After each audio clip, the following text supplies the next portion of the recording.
seguridad jurídica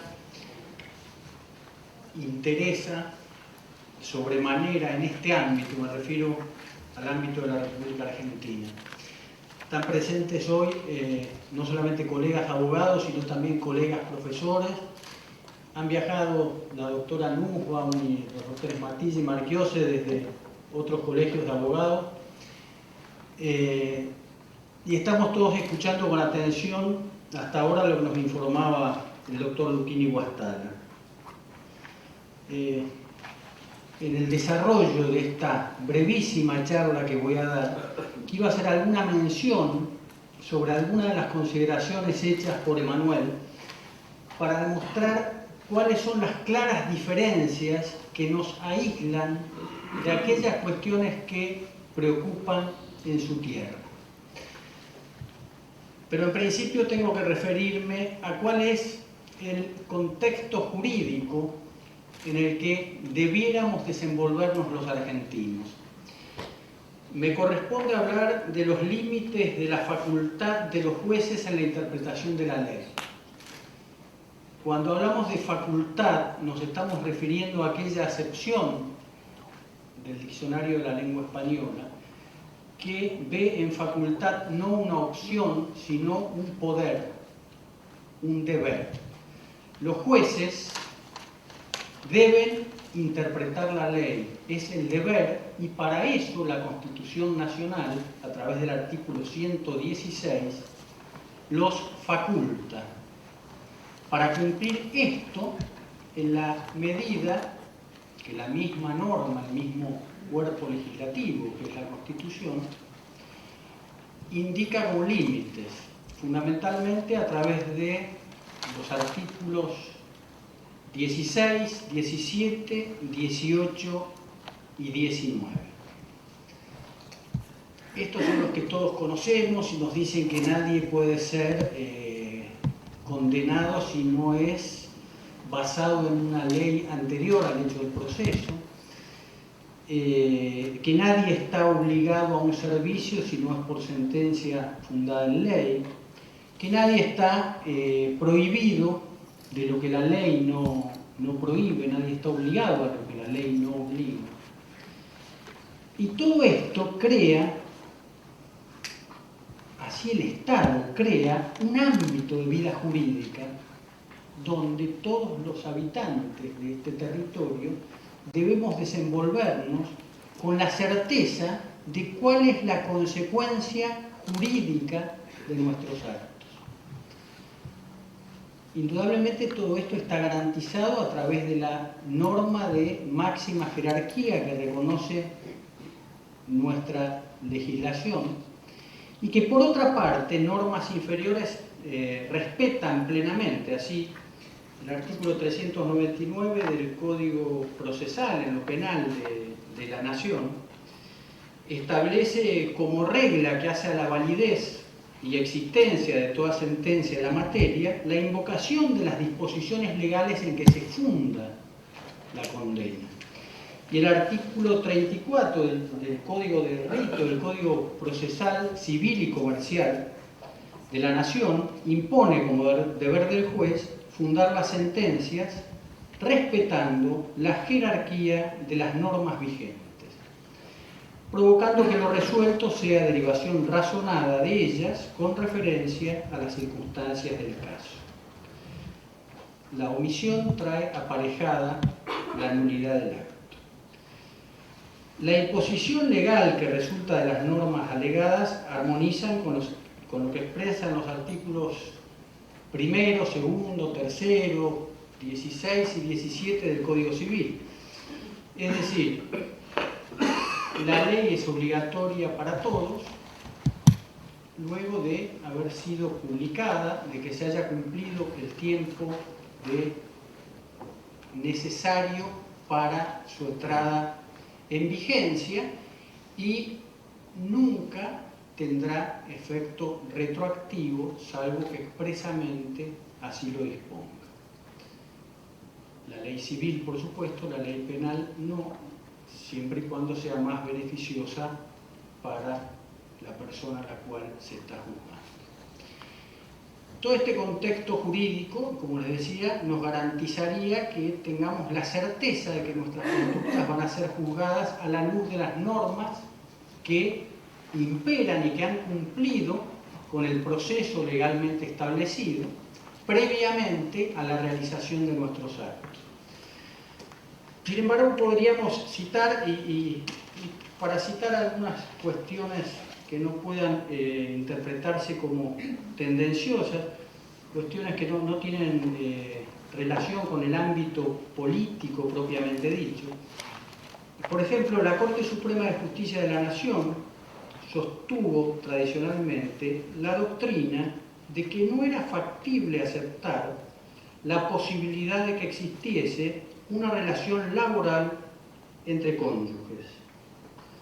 Informa la doctrina que lo hizo pacíficamente y durante décadas, sin que en principio tal conclusión mereciera importantes cuestionamientos. Esta doctrina autoral se refiere a un fallo de la Corte, a varios fallos de la Corte que se reiteran en su doctrina. Posteriormente, el mismo Tribunal Superior de la Nación, y sin que haya mediado ninguna reforma legislativa,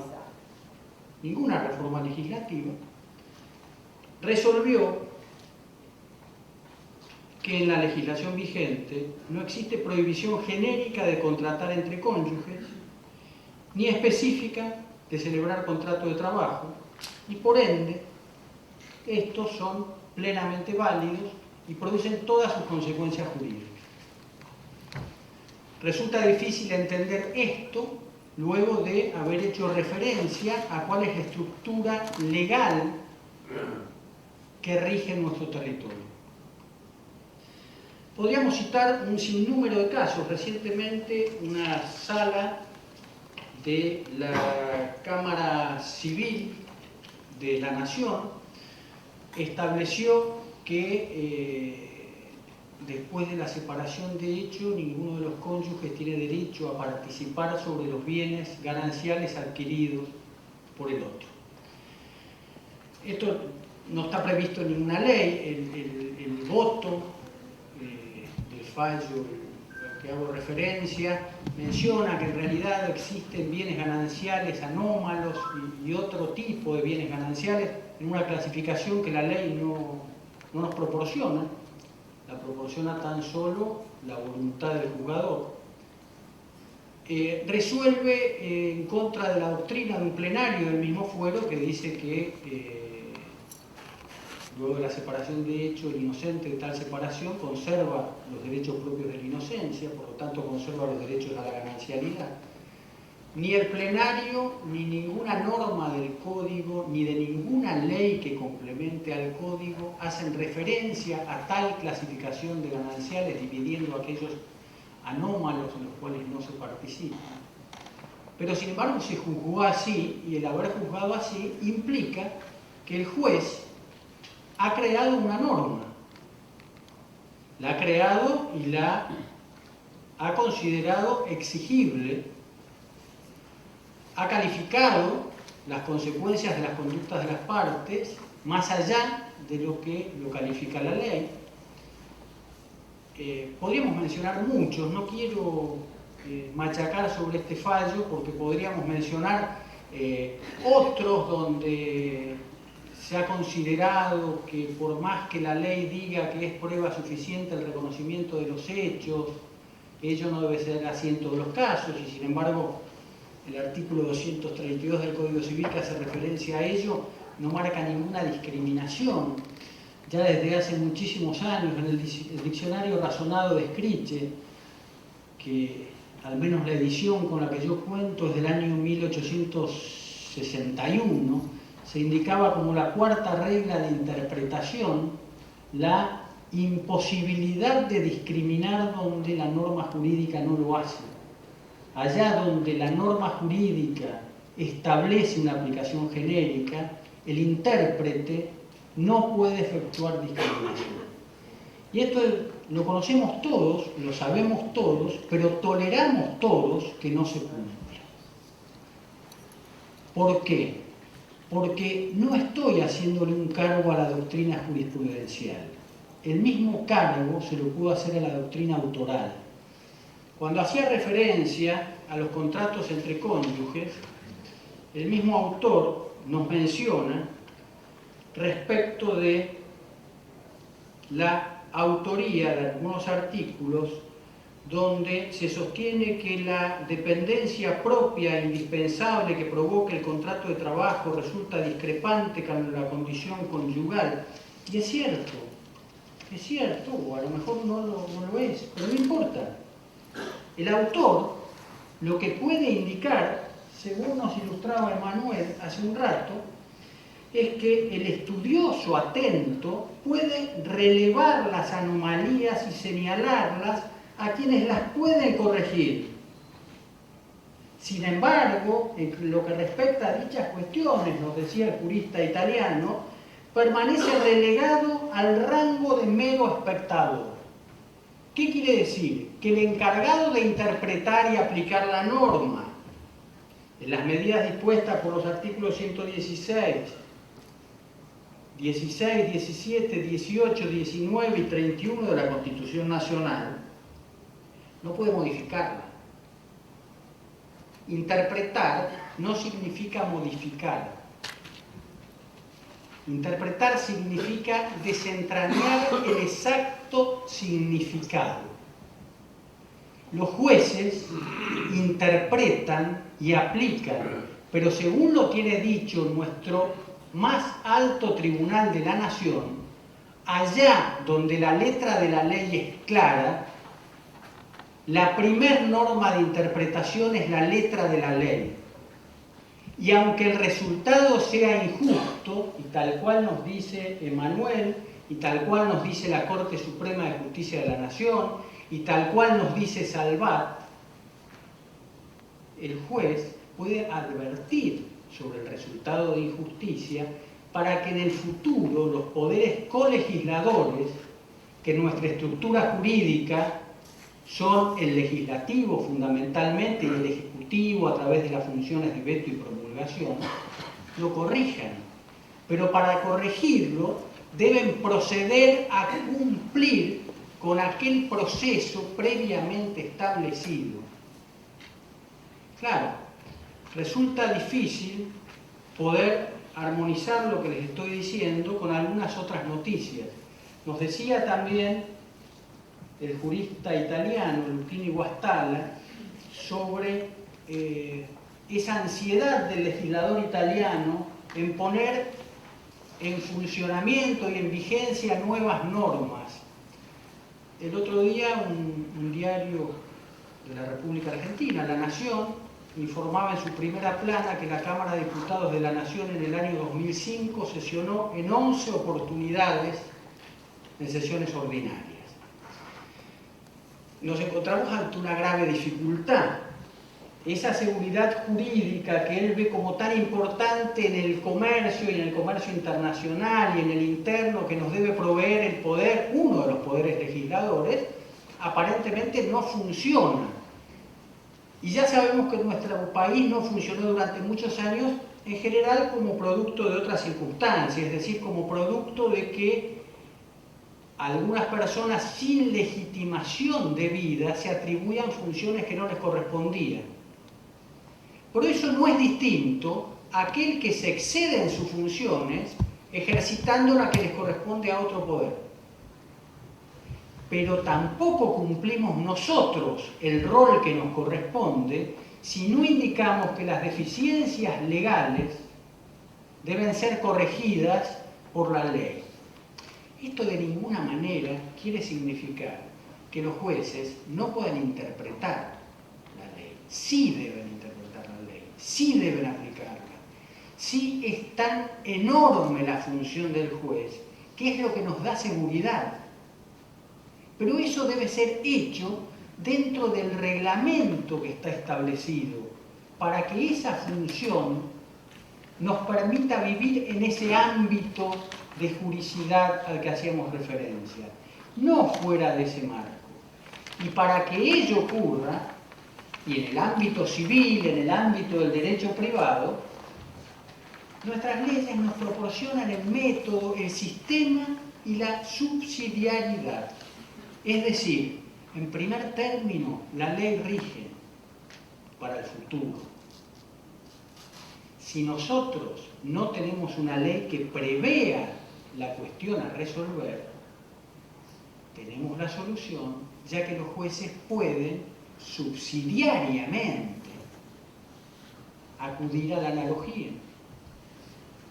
Por supuesto que si aún así no pueden darnos la certeza de su pronunciamiento, aún les resta otro paso, pero que es posterior en ese grado de subsidiariedad, que es la aplicación de los principios generales del derecho.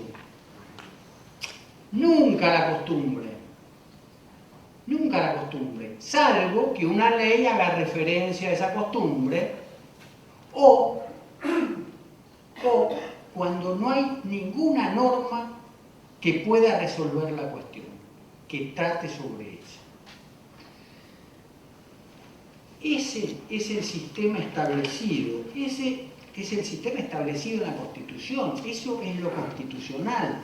No puede arribarse a cuestiones tales como en un fallo de provincia de hace pocos días veía que un juez de primera instancia decía que no encontraba ningún impedimento en otorgar la adopción de una persona a dos personas que no estaban unidas en matrimonio. El impedimento es legal, la ley lo prohíbe. La ley lo prohíbe. Es cierto que hoy se invoca mucho la cuestión de los tratados internacionales, el interés superior de los menores, pero también es cierto que el primer intérprete de ese interés superior es el legislador. Si el legislador ha considerado otra cosa, el intérprete no puede modificarlo, no debe modificarlo, porque eso es lo que crea la falta de certeza sobre la consecuencia de los actos. La doctrina ante esto permanece pasiva. Les recuerdo, la Corte Suprema ha citado como doctrina y con la actual conformación de la Corte que cuando los términos de la ley son claros no corresponde a los jueces apartarse de sus propósitos sobre pretexto de evitar las deficiencias reales o presuntas que podrían resultar de su aplicación. Es por ello que concluimos en que la producción de normas o reglas exigibles por el Poder Legislativo y la interpretación de ellas por el Poder Judicial deben necesariamente producir preceptos unívocos. Si no, nos encontramos en circunstancias de carencia de seguridad jurídica. Muchísimas gracias.